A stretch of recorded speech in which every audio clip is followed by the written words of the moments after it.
and I left. The next morning, I was working at my father's friend's company as a receptionist, and I used to go to Block Hotels part-time. So the next morning, I get a phone call. The chairman of, Mr. Smith, the chairman of Block Hotels wants to see you. So I said, sure. I rushed from my in town, went to Nyali, and the chairman said to me, Esther, we like what we saw, would like to offer you a job. Oh, I didn't tell you, they asked me at night, do you work here? And I said, no, I don't work here. I'm just training here. I'm going to work for the Intercontinental as soon as it opens. That offered me a job. Yeah, that's the part. I said, you know, so the guy asked me, so, oh, when did you join Nyali Beach? I said, no, I haven't joined Nyali Beach. They don't have a job opportunity for me. I'm just working for free training to go and work for the Intercontinental, which should be opening in a few months. So the next day when I went there, again, strategy, it's called wisdom. Huh? There's a difference between wisdom and lying. Okay, so I go there and he says, so how much has Intercontinental offered you? So quickly I said, 4,000 shillings. And they go, okay, we'll offer you more to start. We'll offer you 5,000. And when can you start? I said, immediately. You know, bring the letter, or sign it, and I start immediately. So I want you to know that I worked in Nyali Beach Hotel. I did the 2-year training. I did my kitchen training in Norfolk with Eamon Mullen. He didn't like women in his kitchen. So when you came for the kitchen training, the first thing he did was to give you onions to peel, potatoes, a whole sack of potatoes, and then garlics to peel. He really tortured you. He wanted you to give up. And then after you've cut your fingers all through, he'll give you lemon to squeeze. I mean, he was like sadistic. All right, but I did my training. So why am I saying that? Because life is hard. It's not going to be easy. Even being in the job that I am right now is not easy. Having the kind of followers I have, 1.5 million followers, and then having, when you make one mistake or you do something that they don't like and you get all the backlash, but then you've got to have thick skin. All right, what you think about me is your opinion. All right, I know who I am. You know that song? I know who I am. You've got to know who you are. And the only way to know who you are is to spend more time with yourself, right? And with your family, because you see the apple never falls far from the apple tree. So you are the children of your mom and dad. You are the children of your great-grandparents, all right? Your grandparents. You have family that genetically you are wired the same. You could be the one that brings the family up here. I'm the only politician in my family, all right? Okay, so you can be anything you want to be, but get your character and your foundation from your mother and your father. Don't think because now you're educated, maybe my mother never went to Form 4, now I've got an A, no. Your grandmother, your mother, your great-grandmother, they all have gone through life. And let me tell you, going through life doesn't mean a big house, a big car, a fancy job. Going through life is getting through hardship and overcoming hardship. The best advice I've ever gotten was from my grandmother, who never went to school. My late grandmother, one day I went to her and I asked her, and she was married to a Muzungu during the colonial times, so she must have been pretty heavy, you know. So I went to her one day and I asked her, I said, Granny, what is love? And she gave me an explanation of love that no one has ever given me and no book has ever given me. So for me, she was extremely wise. She said, love is when you are sick and the person who's looking after you cleans you, wipes you, feeds you, and still smiles and tells you, I love you. And the minute they've done that, you vomit again, or you wet the bed, and they still tell you, I love you. They do it with absolute love. They don't make you feel like you're a burden. They make you feel that you are special. And what they're doing for you is the least they can do for you. So for me, my grandmother showed me that love is total commitment without conditions to caring compassionately about someone else. All right? And when she died, she gave me a blessing. And I want you to know that blessings come from God. But the 10 Commandments says, honor your mother and your father. Okay? So grandmother, grandfather, father, mother. The day my grandma, a week or so before my grandma died, she held my hand and she said, you know, I have so many grandchildren, but you're the only one that's here all the time. All right? So I want for you, you know how you've been here for me? I want for you when you are old and you needy, I want for you 2 people like you to look after you, not 1. I've had 1, but for you I want 2. Look for those blessings, my children. Look for those blessings. And they come from appreciating your parents. They come from going to visit Buka and Shosho. They come from keeping your self-respect until you meet the one. The one. The one who wants to honor you. With marriage, with commitment, with doing good for you. Don't just waste your life. Don't be in a hurry. If at 32 I could have a child, you can wait. You can wait. And don't go having children when you can't afford them. Alright? Right now you are at the time where I need you to study. Take advantage of your holiday. Enjoy yourself. But don't be misused. Don't be a statistic of single mother, unsafe abortions because you didn't plan, all right? And then you end up going to a clinic and giving your parents even bigger hell, getting sick. Take your career. Think about what career you want. And by the way, you can make a mistake with your career. I have a friend of mine who studied to be a vet. She finished, and when she went to deliver some cow, she was under there and all that thing came on her face and she stood up and said, this is not for me.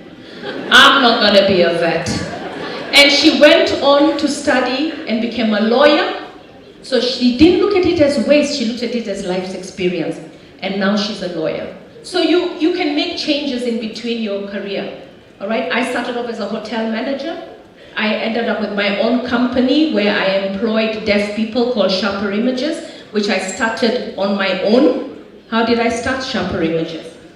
Sharper Images, I used to work for a company called Adventure Promotions. I was their sales girl. And I can sell oil to the Arabs and ice to the Eskimos. And anyone can sell. You just have to have words. Words that matter. Those words that the boys lie to you, here, out here.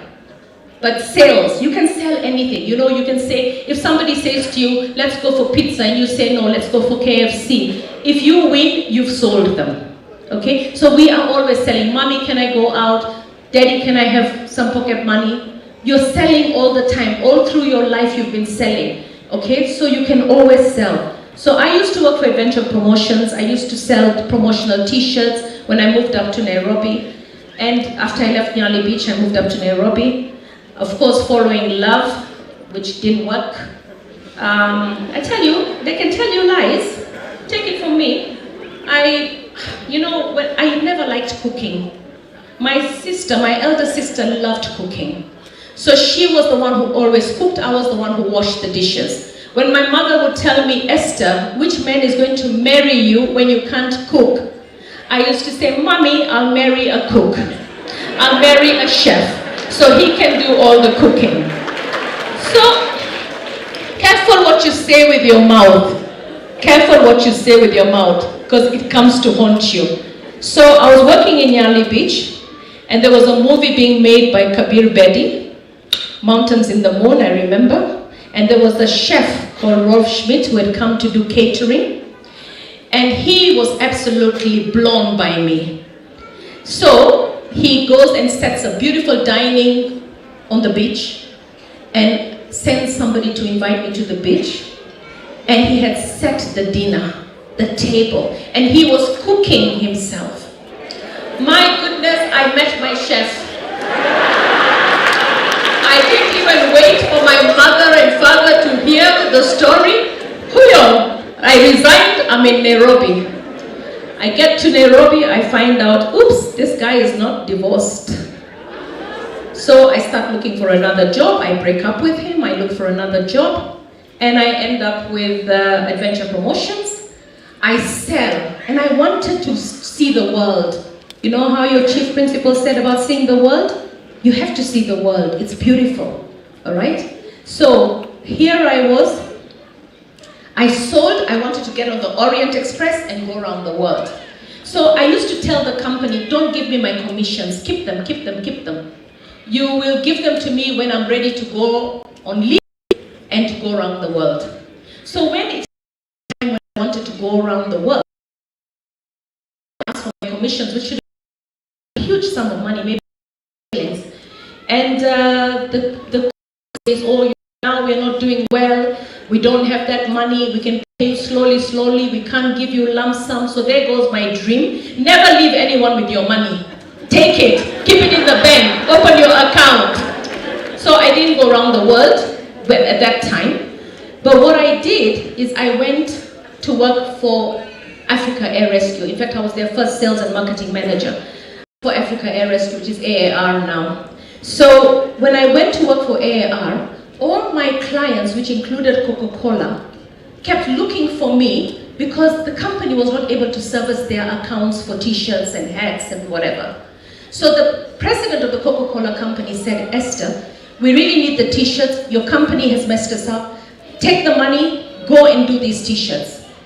Then in the end they told me, form a company and then we'll give you all our orders because we want to work with you. So I formed Sharper Images. I was working at Africa Air Rescue, scared to go and work for myself even though I had the company on the side. So I was earning two incomes. My boss in Africa Air Rescue used to always ask me, where's the car? So the car was always delivering t-shirts while I was in the office doing my paperwork. So in the end we had hostility between myself and my boss. And at that time I just got to know Jesus. My boss was called Lord Anastillen. I was conflicted, I didn't want to call him Lord. I mean now I wouldn't be because it's a title. But at that time when he said, you will address me by my title, and I would say no, there's only one Lord for me. So obviously I was headed out. I finally got out. And when I got out, I started my company Sharper Images. It turned over 100 million at its height. I did over 500 million in business. We employed deaf people. So I discovered later on when I did Adopt a Light and we lit up the city and we employed street families that I'm a social entrepreneur. I didn't know I was a social entrepreneur until later. I like to do business that contributes something to the society.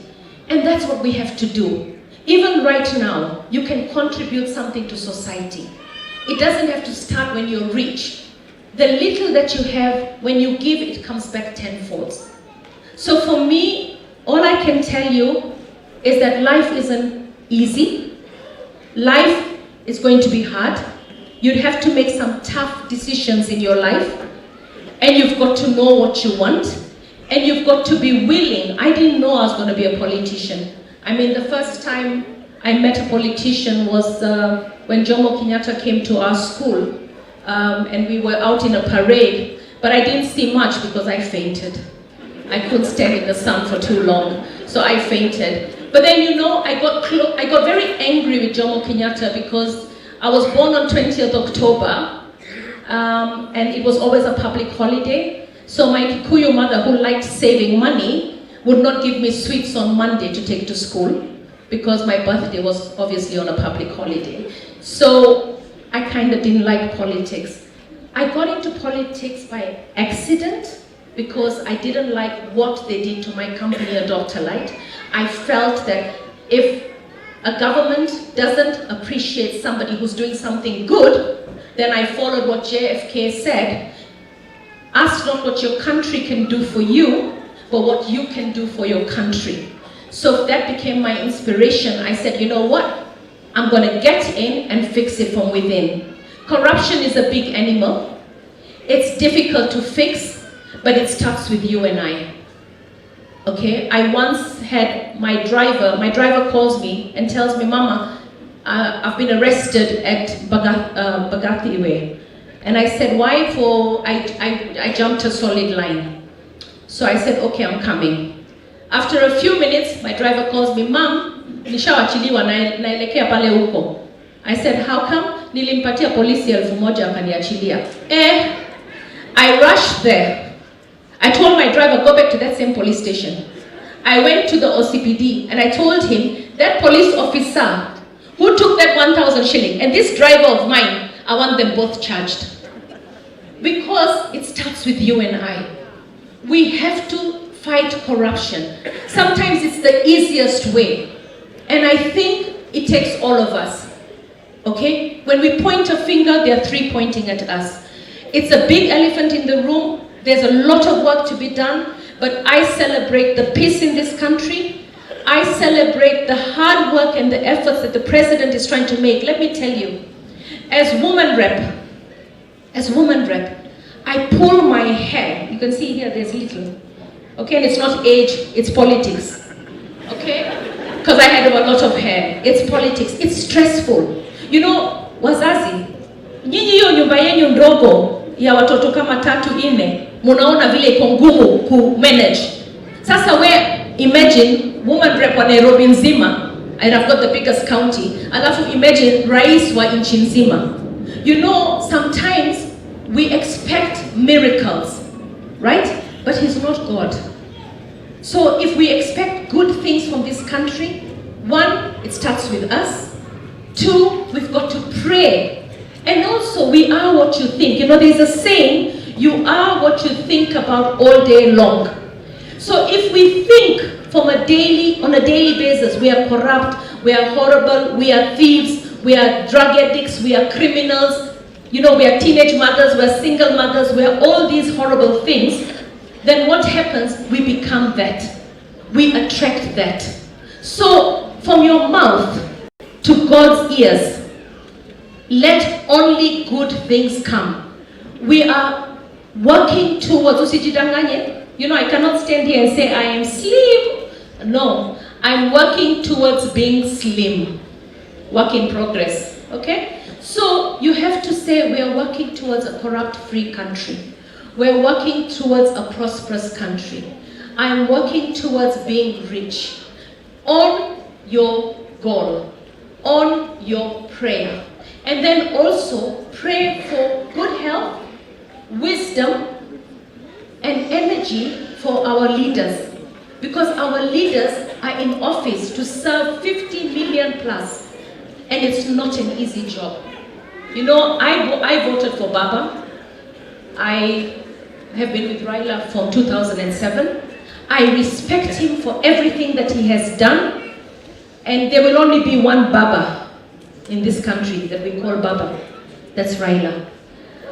But I also respect that he loves this country so much that sometimes he puts his own desires aside and says, let's work for the good of this country. All right? So right now we are praying. And you know, people say, oh, opposition. I saw Taifa Leo had a heading recently that said, hii nchi sasa muko peke yenu, bunge ishanuliwa, hakuna bunge tena, rais amechukua Kenya. I want you to know something. At the end of the day, bunge is independent, judiciary is independent, media is independent, and executive is independent. But we can't always fight. If we fight, we will not get any work done. There are times that you have to allow the president the leverage to deliver because you all elected him as president. So for me, Ivy class, congratulations. We are proud of you. Apollo, nitakuja nilale hapa a few nights ili to make sure we meet our target. Kenya 1, that's a big dream. Kenya 1, Buru girls will one day be number 1 in the newspapers as the country performing in Kenya. To the teachers, the principal, the board, the parents association, wazazi, asanteni sana kwa kunisikia. Bora uko na uhai, tufanye kazi ya Mungu. Asanteni sana. Let us appreciate our honorable member. Tupigie makofi tafadhali. Thank you, thank you, thank you.